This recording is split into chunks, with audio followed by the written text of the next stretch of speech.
Si l'on en croit une récente enquête, un enfant sur deux âgé de moins de 3 ans utilise régulièrement, très régulièrement même, un smartphone avec l'autorisation de ses parents. Pour certains, c'est presque une addiction qui peut être dangereuse. Comment préserver nos jeunes enfants? Réponse de Sylvie Pinatel et Yves Le Bacon. Hugo, on cherche? Hugo a 3 ans. Et lorsque sa mère l'appelle pour jouer, Qu'est-ce que c'est? Ça, c'est qui? il vient se lever dans ses bras Bravo. Et comment elle fait la vache? et répond à ses questions normalement. Bravo. Et comment il fait le cheval? Moi, j'ai du mal aussi à croire qu'il est comme ça aujourd'hui. Parce que c'était très différent il y a encore 6 mois, 1 an. C'était un autre enfant. Ah, il était caché, Hugo. Ces images ont 6 mois et ont été tournées dans le cabinet d'une psychomotricienne. Hugo était alors un enfant dans sa bulle, Il est le chocolat. exposé aux écrans 3 à 4 heures par jour. Chocolat. Il ne parlait pas et le moindre contact physique l'indisposait. Coucou les bras. Toujours pas de regard dans les yeux. Qu'est-ce que vous faites, madame? Pourquoi vous faites ça? Même avec vous? Ah, même avec moi. Pour expliquer tous ces troubles, les médecins ont envisagé l'autisme.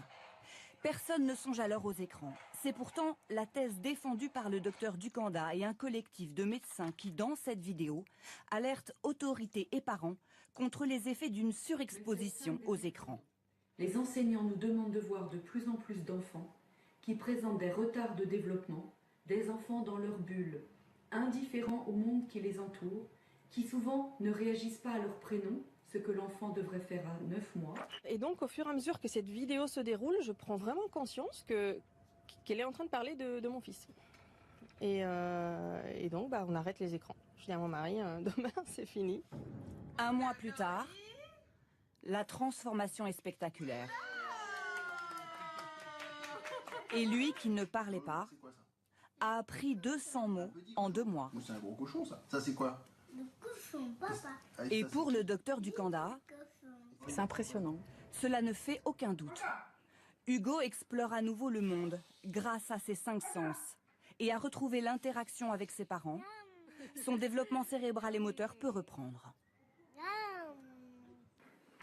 En fait, on a l'impression que la vie est entrée en lui. Voilà, c'est exactement ça. Les parents me disent, notre enfant se réveille. On a récupéré notre petit garçon, on a récupéré notre petite fille. Ce qui veut dire, et c'est très important, que ce n'est pas irréversible. Exactement, ce n'est pas de l'autisme classique, puisque les troubles sont complètement réversibles à l'arrêt des écrans. Il est dû à l'environnement, et quand on modifie l'environnement, l'enfant se met à se redévelopper normalement. Pour qu'il n'y ait d'ailleurs aucune confusion, d'autres médecins ailleurs dans le monde ont trouvé ce terme, l'autisme virtuel, virtual autism. C'est une prise de conscience qui touche aujourd'hui tous les pays concernés par la vague numérique.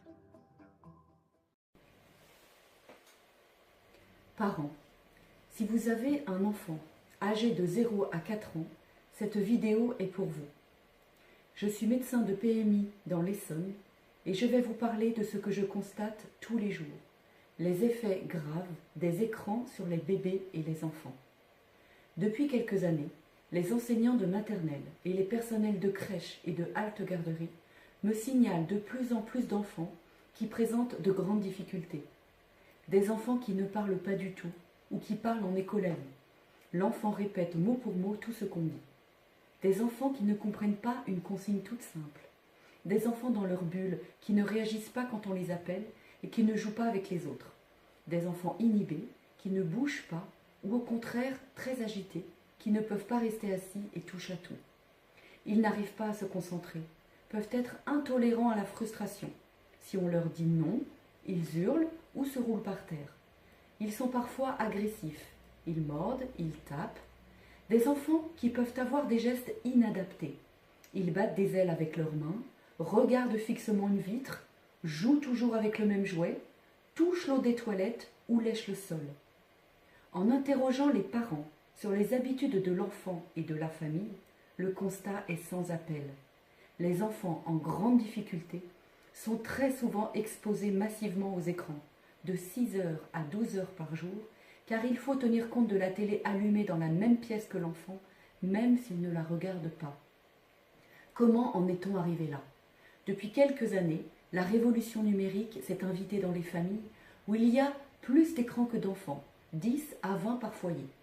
La télé est un écran de plus en plus grand et s'impose dans le salon, parfois dans d'autres pièces. Les fabricants d'outils numériques l'ont bien compris. Le nouveau marché, c'est celui des bébés.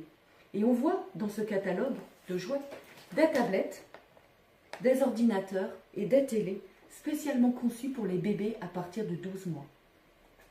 Parents, vous ne pensez pas mal faire. Vous pensez que les écrans rendent votre enfant sage et calme, tout en vous permettant de faire tout ce que vous avez à faire.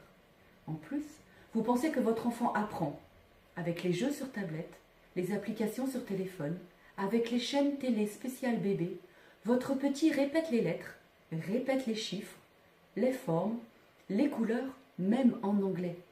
Mais cela ne veut rien dire pour votre enfant qui ne parle pas encore. Son cerveau associe un son à une image et le répète par automatisme sans comprendre. Nous voyons des enfants qui comptent jusqu'à 100 ou reconnaissent les chiffres, mais si nous leur demandons « donne-moi 2 cubes », ils sont incapables de savoir ce que 2 représente. Les écrans ne sont pas des jouets comme les autres. Et pour comprendre, rappelons que le cerveau du petit enfant ne peut se développer que s'il manipule les jouets avec ses mains, qu'il les goûte avec sa bouche et explore son environnement réel. Quand il lance la balle, qui roule par exemple, son cerveau analyse l'effet de son geste sur l'objet et c'est une des conditions pour que son cerveau établisse des connexions cérébrales et se développe. Il peut rester des heures fixé devant l'écran, ce qui limite considérablement les échanges entre vous et lui. Échange indispensable au développement de son langage, de ses relations au monde et aux autres. En effet, l'enfant ne peut développer le langage que si une personne le regarde, s'adresse à lui en lui disant « tu » et lui parle de ce qu'il est en train de faire ou de ce qu'il ressent. Par ailleurs, les écrans ne permettent pas 2 choses essentielles à l'apprentissage, l'effort et la frustration. De plus, ces flashs lumineux et sonores saccadés venus de l'écran ne sont ni prévisibles, ni rassurants et génèrent chez l'enfant des émotions et des angoisses qu'il ne gère pas. Tout cela peut entraîner des comportements désorganisés et agressifs. Des enfants qui reniflent les autres, ou lèchent par terre, ou qui mordent ou griffent. Les écrans, plusieurs heures par jour, entraînent des retards intellectuels et moteurs, et chez de plus en plus d'enfants, des troubles qui sont en tout point identiques aux troubles autistiques. Nous voyons en consultation des bébés tendus qui pleurent beaucoup et qui s'apaisent miraculeusement quand les parents éteignent la télé. Par ailleurs, les écrans ont un pouvoir addictif très puissant. Même si votre enfant a des jeux adaptés, il les délaisse de toute façon au profit des écrans et ne peut plus s'en passer. Les écrans provoquent de grandes crises quand on les arrête. Il hurle, se roule par terre, peut se taper la tête contre les murs. D'autres enfants n'ont pas de troubles aussi graves, mais ont de gros retards. Pour exemple, ces 2 dessins du bonhomme demandés à des enfants de 4 ans. Ici, le dessin d'un enfant peu exposé aux écrans. Et là, le dessin du bonhomme d'un enfant qui a 3 mois de plus et qui est très exposé aux écrans. Nous remarquons aussi que les enfants sortent de moins en moins se promener, jouer dehors dans les parcs, ce qui est pourtant essentiel au développement de sa motricité, de la vue et des relations sociales. Les enfants que nous voyons sont empêchés de développer une vie sociale normale, de rentrer dans les apprentissages de l'école et rentrent dans le handicap. Leurs troubles imposent de demander pour eux dans la classe une AVS, une aide de vie scolaire, parce qu'ils ne font rien sans une personne qui fait avec eux, ou parce qu'ils se mettent en danger ou mettent en danger les autres. Devant un enfant en difficulté qui est exposé massivement aux écrans, ma première prescription, ma première recommandation, c'est de demander aux parents s'ils peuvent limiter les écrans à 1 heure par jour, tout écran confondu, y compris la télé allumée, même s'ils ne la regardent pas. C'est souvent très difficile, parce que les parents ont envie de regarder la télé et sont de plus en plus sur leurs écrans. Parce que l'enfant aussi. Et les écrans très addictifs provoquent des crises quand on les arrête, qui peut durer 3 ou 4 jours, 2 à 3 week-ends, avant que l'enfant s'apaise, se calme, se mette à jouer comme il n'a jamais joué avant, qu'il commence à entrer en interaction avec ses parents, et son développement cérébral peut alors reprendre normalement. Je vois des enfants diagnostiqués autistes par l'hôpital dont les troubles disparaissent quand les parents parviennent à limiter les écrans à 1 heure par jour. En un mois, les progrès sont déjà spectaculaires. Pour les parents qui regarderaient cette vidéo, éteignez la télé le plus souvent possible si votre bébé, votre petit de moins de 4 ans est dans le salon, qu'il la regarde ou qu'il joue à côté. Le matin, avant l'école, n'allumez pas la télé et ne lui donnez pas la tablette ou le téléphone. Sinon, votre enfant adoptera en classe la même posture passive qu'il a devant l'écran et ne fera même pas attention à ce que dit la maîtresse. Ne donnez pas votre smartphone à votre enfant et pour cela, mettez un code dessus. Ne lui offrez pas de tablette pour Noël ou pour son anniversaire avant 6 ans au moins. Cela ne lui apporterait absolument rien, si ce n'est des crises quand vous voudrez lui retirer. Lisez-lui des livres simples, donnez-lui des jeux de manipulation, comme ces cubes, des jeux d'imitation, une ferme avec des animaux, une maison avec des personnages, une dinette pour faire à manger, un garage, des poupées. Jouez avec votre enfant pour lui montrer. Supprimez les jouets parlants qui récitent les chiffres et les lettres, ce qui ne prend aucun sens pour votre enfant et l'éloigne du langage.